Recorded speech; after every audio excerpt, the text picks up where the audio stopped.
everyone, welcome back to the channel. Matt with Green Bar Trading. So we're going to make this video as quick as possible.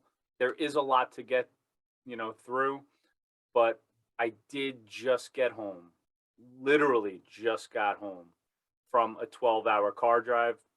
So my brain is a little bit foggy and a little mushy right now, but that doesn't mean what I'm about to show you is not going to be some great research that I did over the weekend, and I'm going to bring you those technicals. So first, what we do in these weekly watch list videos is we go over the technicals. So I call it my compass, where we see the market going using technical analysis on all three major indexes. And the way that I do that is I look at the futures market, and then it correlates over to the Qs, the SPY, and the diamond. And then we'll look at, some really important information for the week. And we'll try to go through all that pretty quickly, as I am very, very tired right now.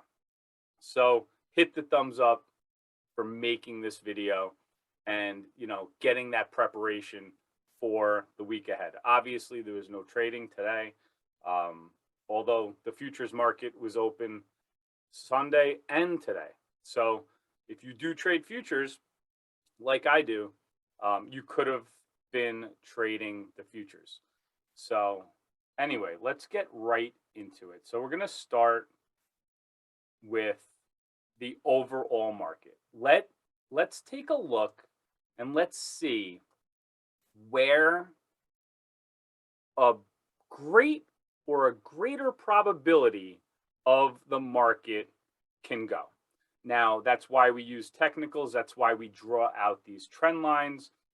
This is the ES, and this is the S&P 500 futures. This tracks the overall market. It tracks the SPY. So if you want to take a look at the SPY, it's going to show you a very similar trend line right here.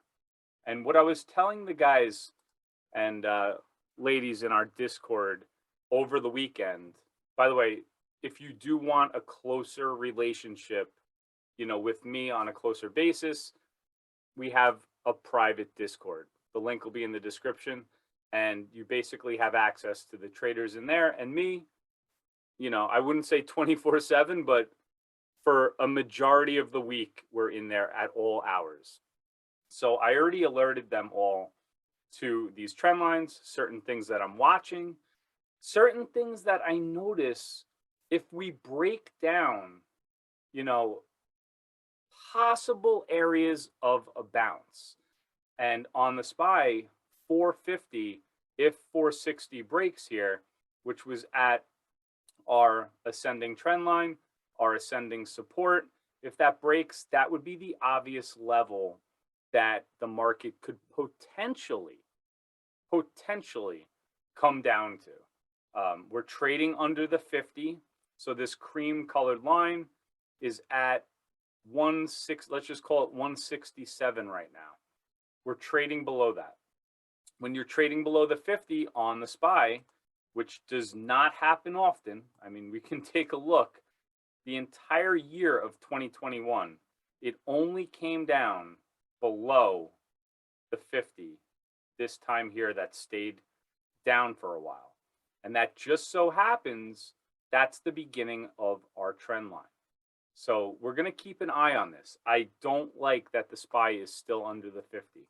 Usually, when it comes down under the 50, the next trading day, it's over the 50, or it bounces on the 50.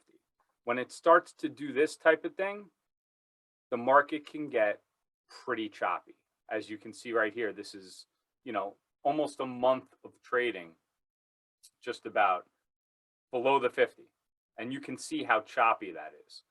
Is that what is going to happen here? I don't know. But we did bounce off a trend line. And hopefully this trend line holds up, but this is why I call it our compass, giving us a better view of what's possible. So what's possible is we continue a bounce here, and if we can't, or if some reason we get rejected here, like we have before at the 20 and at the 50, and it comes back down really quickly, you don't want to see a trend line get hit this many times that quickly. And I would say 450 would be the next level on the SPY. So if we look at the ES, like I was showing you, very bullish candlesticks here. These wicks that come down into this box, this is a big area right here of demand. And we saw that on Friday. A beautiful, beautiful bounce here off trend, in demand, and now we're approaching some overhead supply. We have to punch through that 50 and the 20 EMA right here. So like I said, the ES, that's the SPY. It's just the S&P futures. Moving over to the Nasdaq. Once again, massive year and a half trend lines here. Ascending trend line support, and then you have a resistance trend line above, trading in a beautiful channel. It comes down to the bottom, it comes to the top. Since it came to the top back in November, it could not seem to break out. Every time coming up, getting huge rejections. So making a new high and then getting a massive rejection from the high here to the low. I mean, almost 1,500 points or so on the Nasdaq, which is huge in about a week and a half. So, making a high, breaking out of this level, this is a bull trap if I've ever seen one. Could not hold up, no more buyers, selling pressure comes in, and then the market sells off. When we sold off, look at this candlestick right here. Bullish hammer. The market went up really the next 2 days after that, and then out of nowhere came back down, and then on Friday we sold off and then bounced again. So in my mind, and as I'm looking at my watch list is my stocks I'm going to show you in a minute. Everything seems to me to be at very critical levels. So the stocks are either going to be at support or resistance. And the ones that are at support basically look like the overall market, which is making this compass pretty difficult to navigate at the moment. So now this is the Dow Jones Industrial. This is the futures, like I said.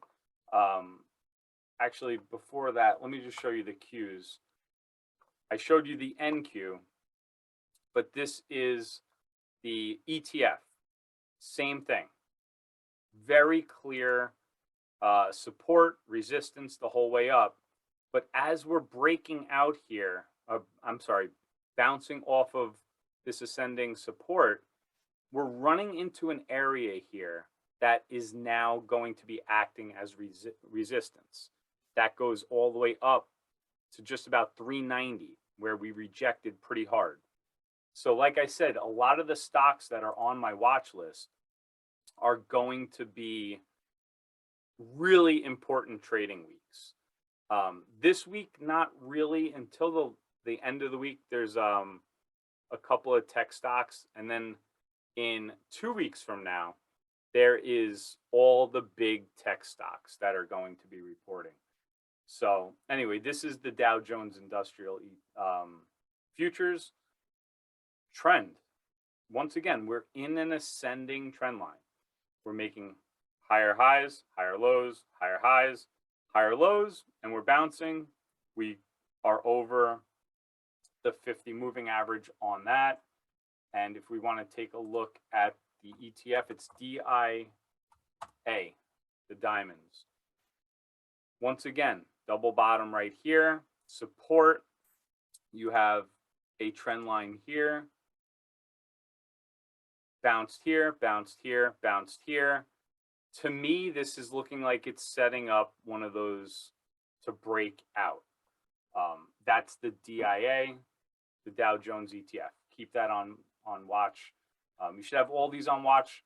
These are all the ETFs that I look at on a daily basis. And I think it was last week's video we pointed out that where is it? This is it.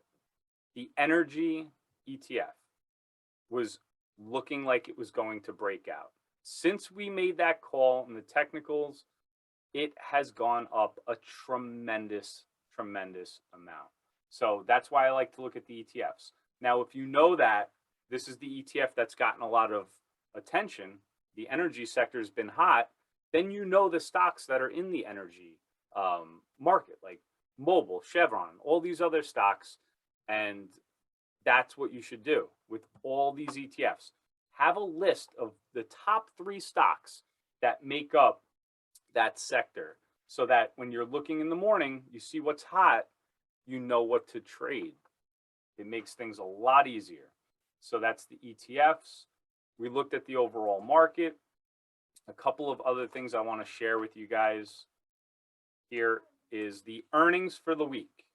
So this was what I was remembering. On Thursday after the close is Netflix. They're really going to kick off the start of the tech earnings. And then, like I said, next week is big time tech, but we have Bank of America, we have the airlines, we have a lot of Dow Jones type of value stocks for the first part of the week. Obviously, there was no trading on Monday. Looking at I wanted to show you guys, this is the 10-year Treasury note. The amount that it has gone up in a small amount of time.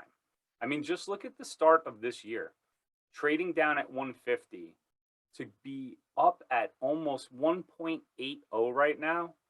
That is a massive move in a short amount of time. That is going to make the tech stocks and, those high growth type of, really high valuation stocks suffer a little bit. And that's what we've been seeing for, basically the last month or so. So, keep an eye on the 10-year Treasury. And then we have right here, tomorrow, the home builders index, Wednesday, whatever, more home building type stuff.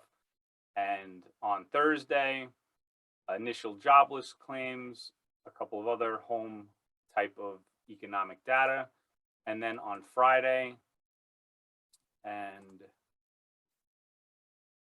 just this one thing. So this week, in general, as far as the economic data, is going to be pretty much not a big deal. There's no Fed speakers this week, none that I know of, so that'll be good. Going back to my picks now. So a lot of these that I'm going to show you are at critical levels. I want to wait and see which way the market goes first before I have faith in taking any of these type of plays. So if we want, let's just start with Nvidia. This is one of the most popular stocks. This is a stock to trade. This is a big time day trader stock. It broke a key level. Now, when it breaks down like this to me looks like it can go lower. Not only for that level that it broke down, but just this downward, descending type of pattern. Now, this is also could be considered here on the daily chart a bull flag, and it could break out from here. What I was saying is a lot of these plays are going to be what the overall market does. Because if you don't have the overall market, now Nvidia's obviously a tech stock, if the Qs are down 10 points, Do you think Nvidia is going to break out of a bull flag and make new highs? No, probably not. So you're going to want to watch. That's why we always start with the compass.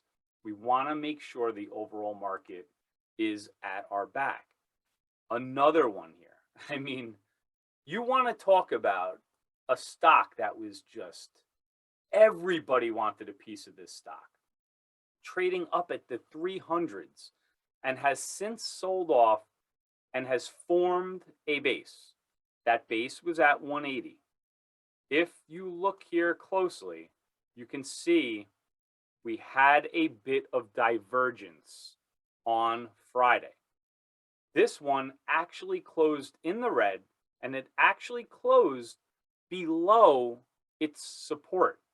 And the reason why that's so important is because the tech stocks went up. So you would think that PayPal should probably go up. That's not good. That is bad relative strength. So, if I was going to be trading PayPal, this could be a short. PayPal could definitely be a short at that level. So looking at my next one, MGM, this is setting up a flat top breakout. Very clear, very obvious. This is the support. We had the bounce off the 200. It's closing over the 50. This is looking pretty decent for a breakout. The only problem is when this came up and hit previous resistance, that's a pretty big sell-off. That is a pretty decent sized sell-off. So would I love to maybe take it around support? Yes, I would, and maybe cut it, a little bit below the 200 moving average. That could be a trade, but this is a rejection at this level. Once it breaks 46.50, I would say it's going to go back to at least testing previous all-time highs here. So that's MGM. That's why that one's on my list. And Crowd, another one. This is at support. It's at support, but this one looks like it wants to break down. And if it breaks down, where does it go? This is what so many people are having trouble with the valuations. Once these key levels break, there's no support anywhere.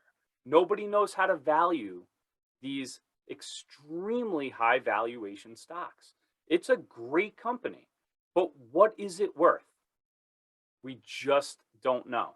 So the market is at a very critical point. I would say the Qs can, if it breaks down, there's going to be a lot of stocks that break technical levels. So this was just another, perfect example of that potential. I think that was basically it. If you guys want, you can add the VIX to your watch list also. I like to look at this one. We look at this every morning in our Discord to see so the higher these spikes, that means that there's more volatility in the market. We have seen back, if you want to look all the way back to, the 2017s, we used to be around 8, and then the next year around 11, the next year around 11, then we had coronavirus. So when we spiked up, when we sold off the market, we started to settle here at a base of around, I would call it about 20 or so. And then for 2021, it started to come down and base out around 15. It keeps moving up, coming back down, moving up, coming back down. There's still a lot of volatility. If you look at other years, they don't look anything like what we're seeing after coronavirus. So the market is still very volatile. There's a lot of big moves that could be made, and day traders love that. So, keep an eye on this on a daily basis. I would say, anything over 20 at this point can be a little hairy. You can get, a little bit of a volatile market. Even at 15, which would be our base here, that's when the market was really nice, grinding higher. There wasn't those crazy dips that we see right here that makes the VIX spike so much. So if you want, put that on your watch list. Just something extra that can help you guys out. I hope that what I said here did not seem like I was in a car for 12 hours. Hit the thumbs up for me. Let me know in the comments section what you guys are looking at for the week. And I will see you back tomorrow with another video. Take care, guys.